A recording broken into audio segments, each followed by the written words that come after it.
Hayes Mobile Auto Repair. We're in Jackson, Mississippi. We're gonna do an extenuation. Yeah, on the you want to be a mobile mechanic video. I've got a lot of questions over the past few weeks, month or so. So we're going to do our best to try to answer a couple of those questions. I'm going to start by telling you, basically who I am, in case you don't know me, haven't watched any of my videos. I'm a mobile technician now, but I used to be, I grew up turning wrenches with my dad and my brother. Went in the military. Did 8 years active duty in the United States Navy Seabees. Turn right onto Manhattan Road. Went to Goodyear for quite a few years, 10, 11 years. Did a lot of other things, just trying to, because I was young, I really didn't know what I wanted to do. I was pretty good at everything. I was. And I'm trying to brag and trying to boast.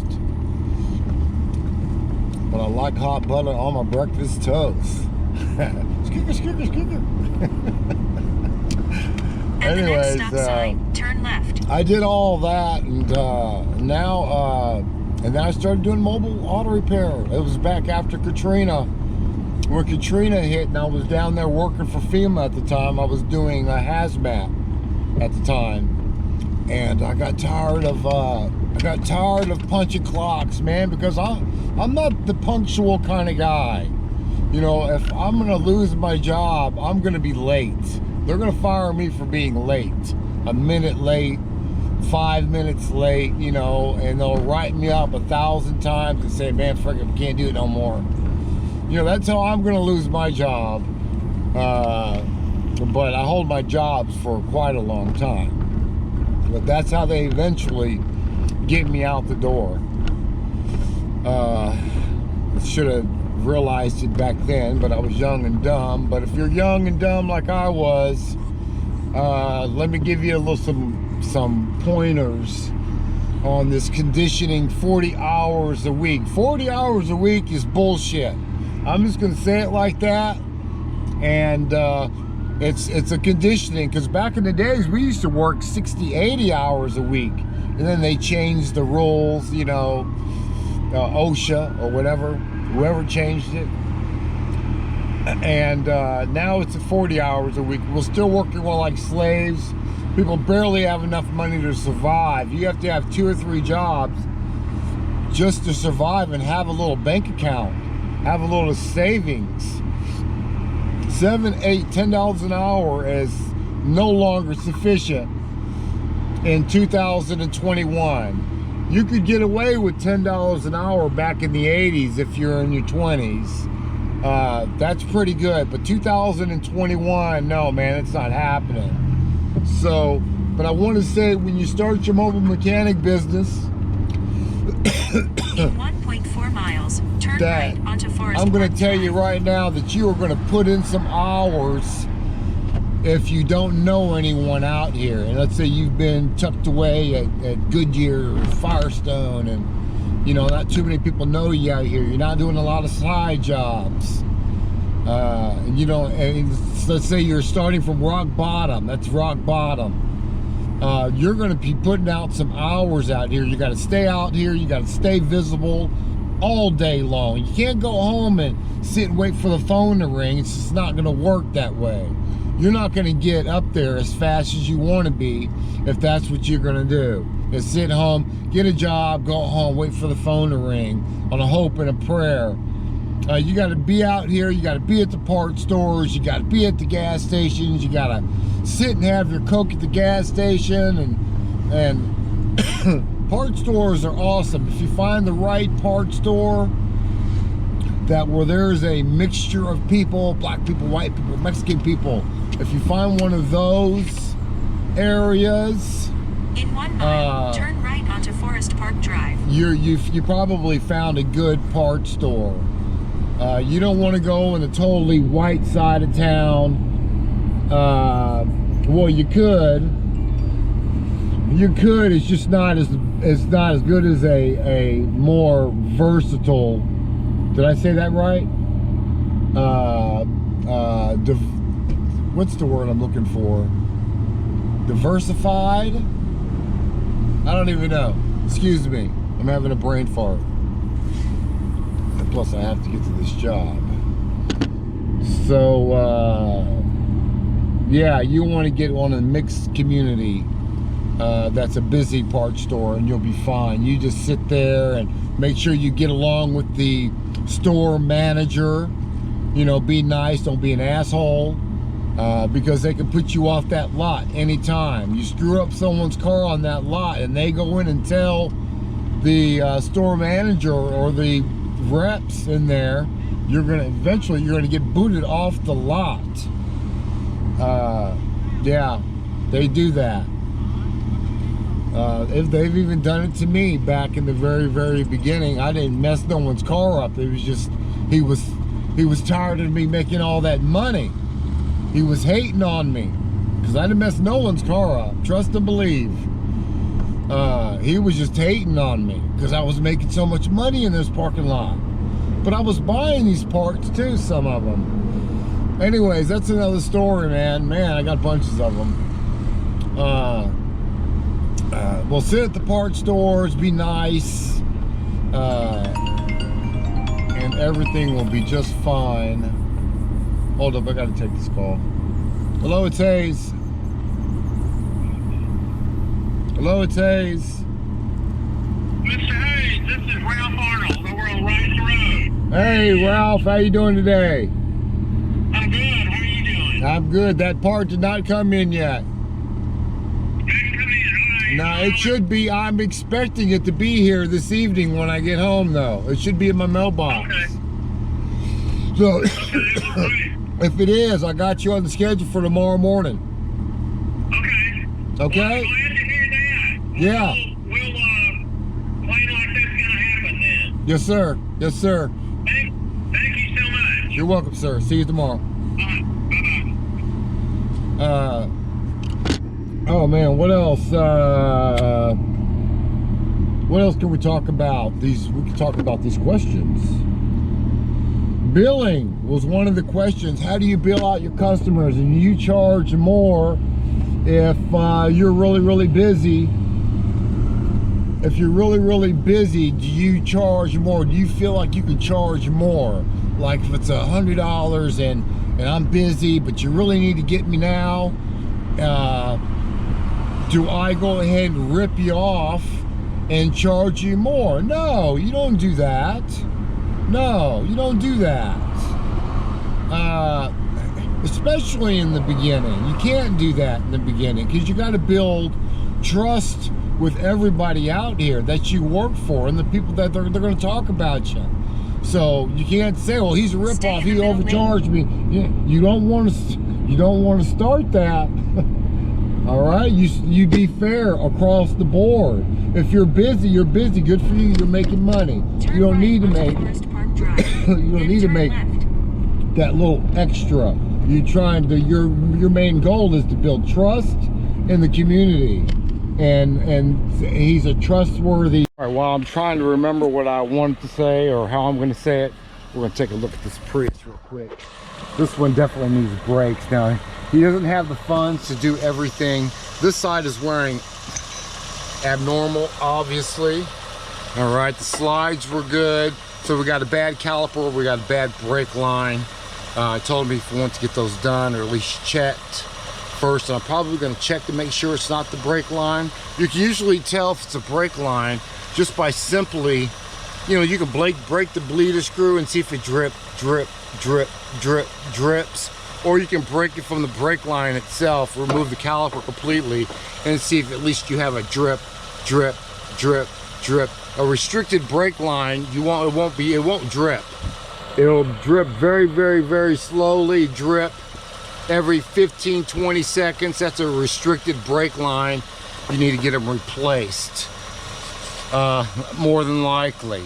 Okay, I guess it could be something in the ABS, but when we're talking about most of these cars, it's usually going to be a brake line problem, especially if you can push down the brake and you see fluid coming out of the bleeder screw. So this one we're just going to do, I'm going to tell him to come back, check his brakes in about 3 months, see if they're wearing abnormally, find the problem first, and have them rechecked in about 3 months. The other side is wearing actually pretty good. All right guys, now actually on the brake pads, it wasn't the caliper, it really wasn't the brake hose on this one. Let me show you why I believe that. This is the burnt up side, of course, and these are your other side. So they're almost metal to metal too, almost metal to metal, so they're wearing pretty evenly. Put some silicone grease on the slides right here, some grease, and put them back in the holes. We're going to change the rotors on this one as well, so it's not going to be any other problems. Just grease them up really good, put some new pads, put some new rotors on it, and that will be a done deal on that one. We're also going to be checking, I believe we're going to be checking if he wants to pay the diagnostic of why the cooling fans will not work on this as well. But that's going to be a separate fee. This is not all included job. $100 on the rotors and the brakes. He bought the parts, and we'll see if we can get this diagnostic job on this fan. And then we'll get back to what we were talking about. Sorry, my toolbox is a mess. All right guys, and how I charge on the brake job, you got to figure it's a mobile call. That's 30 minutes mobile call, 15 minutes back. All right, I charge my mobile call fee. I got a $100 minimum, but since I'm doing the brakes, I'm gonna go ahead and put that in with the job. So I'll bill out the brakes. I'll probably get 130, 135 out of this because I had to do the rotors as well. You have to take off the rotor bracket. So that's like 0.2. So I'll probably get about 135 out of this job right here, including the mobile call and inspection. It's just a little something. Now, back in the days when I first started, I was doing mobile calls for like 40 bucks, like I said, 45, and then I went up to 50, and then I went up to 55 the next year, and 60 the next year, and 65 the next year. That's how because I had to learn that. You guys don't have to learn that. I'm telling you right now, if you know your basic stuff, you know your brakes, you've been in the shop for 3, 4, 5 years doing brakes and front end parts, man, 60 bucks, mobile call minimum. That's the only way you're gonna make the money, because you got to buy tools, you got to make the service, you got to pay for your truck, your gas, your tires. So 60 bucks minimum if you have shop experience. I'm not talking about somebody just got out of school. I'm not talking about those guys. We'll talk about you guys a little bit later. But if you got a little bit of experience, no less than 60 bucks mobile call fee minimum. Unless it's a diagnostics and you don't know any much about diagnostic. My car won't start, sir. Can you find out the problem? If you're not 100% sure that you can find that problem, and it takes a while to get the confidence up to be able to do that. You know, like right now, Scanner Danner or me or a lot of other guys, they're like, yeah, I can find out why your car won't start. But if you're really not sure, especially in these newer cars, you might want to rethink your minimum fee to come out. And they give you an opportunity to actually get your learn on, to get on YouTube if you get the job. And if you portray the confidence to your customer, they'll might say, go ahead and get it done if you can figure it out. And it's an opportunity to get your learn on then too. And then you can go through Scanner Danner's book, and you can, you know, let's talk about the 5-volt reference, or let's talk about oxygen sensors and look up the chapters that way. That was a question I had. That's how you do that stuff. And every time you get a job and you really don't know how to do it, go on YouTube. You watch 3 or 4 videos of that until it sinks in, learn the system, and learn that way. I mean, there's all kinds of ways you can learn. So let me get these tires back on, man. I gotta get down the road. All right, guys. Another tip of the day is always clean up your mess. There's no trash, no papers, no empty boxes, no plastic blowing around. You come up in here and you make sure you press on this brake. Make sure you pump up the brakes. You can roll up the windows at this time. Roll up your windows. Make sure you give them the keys. Every time when you get into a vehicle, another thing that I always do is always roll down the driver window first. Always. We put in the key in the vehicle, let the windows down, and that way you won't lock yourself out of the car accidentally. Believe me, it happens all the time. That's always your first move. When you sit your butt in the vehicle, roll down that window. Roll it down, otherwise you'll be paying a locksmith to pop the lock. All right, you don't want to take that out of your $60 you just made and you got to give it to a locksmith. You don't want that to happen. All right, got the keys in my hand. All right, so you guys should know the first thing you do when you jump in a vehicle now. Yeah, roll down the window.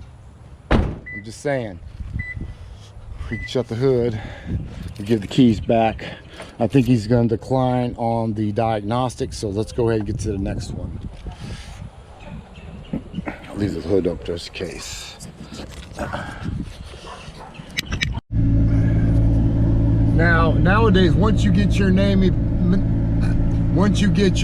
built up, you can put in, man, 3-4 hours a day, and you can go home and work on your project car or do something else. Go to the gym, you know, do something else with your time, because you're going to be making money. I make no less than 300 a day, and that's just, man, I'm only out for a few hours.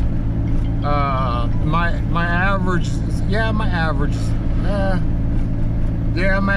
about 300-400 a day. I've been known to make $600-700, $1,000 a day. So as soon as you get your name built up, that will come, but it's just going to take some work and some dedication. All right, guys, the last thing you do before you call it a day, you get your last set of push-ups in. Try to pump out 25. Okay, finish these up.